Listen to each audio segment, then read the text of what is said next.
Сәлем достар. Бүгін ерекше печенье жасайтын боламыз. Менімен бірге болыңыздар, видеоны соңына дейін көріңіздер. Бәрін видеода түсінікті қылып айтатын боламын.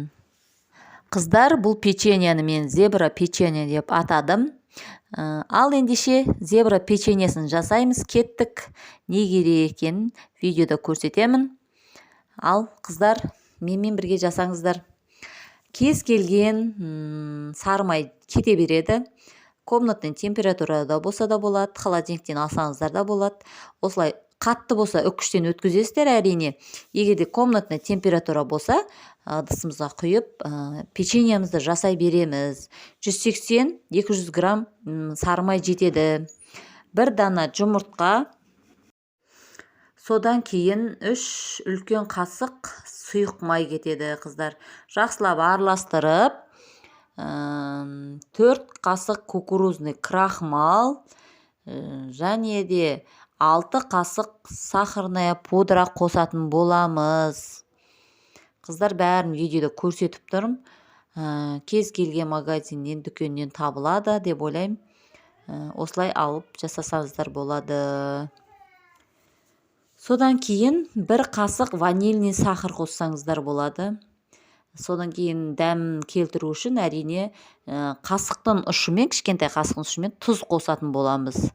Қазір бәрін видеодан көрсетемін сіздерге.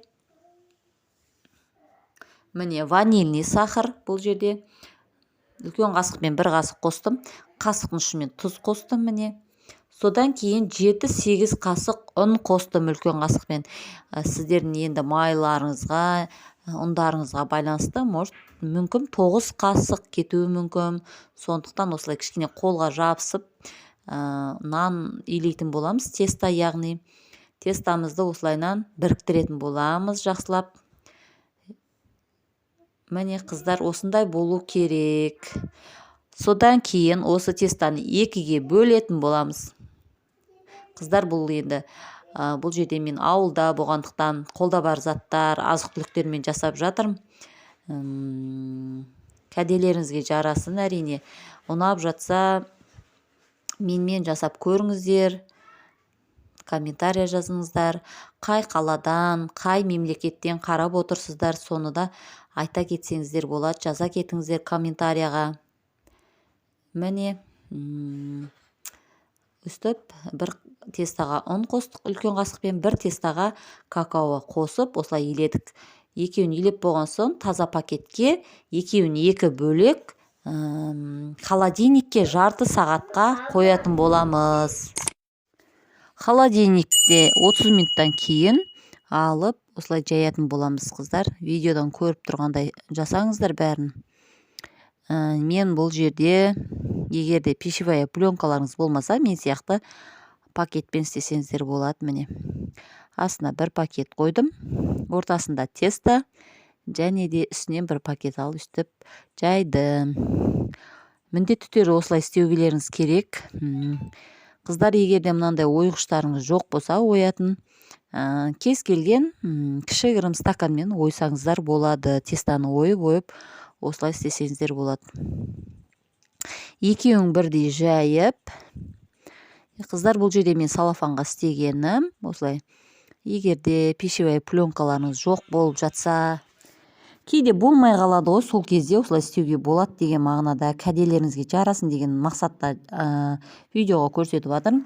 Көбінде пищевая пленка қазір табылады деп ойлаймын. Кез келген үйінде осылай пищевая пленканы астына үстінен жауып, осылайнан жаю керек міндетті түрде. Видеодан көріп тұрғандай жасаңыздар, қыздар. Ирегімен істесеңіздер де әдемі шығады, ирек болып. Мен ондай осылай қылып істедім. Міне, қыздар, міне осылай қылып зебра қыламыз. Міне, ақ және қара, ақ және қара, осылай қылып бірін үстінен бірін қоятын боламыз. Міне, қыздар, әдемі шығады. Қыздар, обрезкасын, жанындағы тестаны ойғаннан кейін обрезкалар болады. Оларды да тастамаймыз. Олар өте икемді теста. Жинап аламыз да қайтадан жайып, тестамыздың бәрі біткенше қара, ақ қара қып жасайтын боламыз. Оларды ешқашан тастамаймыз. Және де осы ақ қарамызды морозильникке 1 сағат 20 минутқа не болмаса 1 сағатқа морозильникке қоюымыз керек. Міндетті түрде морозильникке қоямыз. Морозильниктен алғаннан кейін қиғаштап турайтын боламыз. Қыздар міндетті түрде қиғаштап тураңыздар, қиғашынан келдіріп. Өздеріңізге ыңғайыңызға қарай төртбұрыштеп тестаны төртбұрышты қылып алсаңыздар да болады. Домалақ қылсаңыздар, бұл теста қалай икемдейсіз, өзіңіз ыңғайлайсыз өзіңізге, солай икемделене береді. Сіздің ыңғайыңызға қарай келе беретін теста. Бұл керемет, енді үгітіліп тұрған теста. Сондықтан сіздер де жасап көруге кеңес берем. Мен әсел пеште пісірдім. 180-200 градуста 20-30 минут пісті. Қыздар мені көбісі без подписка көреді екен. Міндетті түрде подписка жасап кетіңіздер. Ал сіздерге сәттілік, бізге ас болсын. Қыздар, комментарияға қай қаладан, қай мемлекеттен көріп отырсыздар, соны жаза кетіңіздер. Маған приятно болады.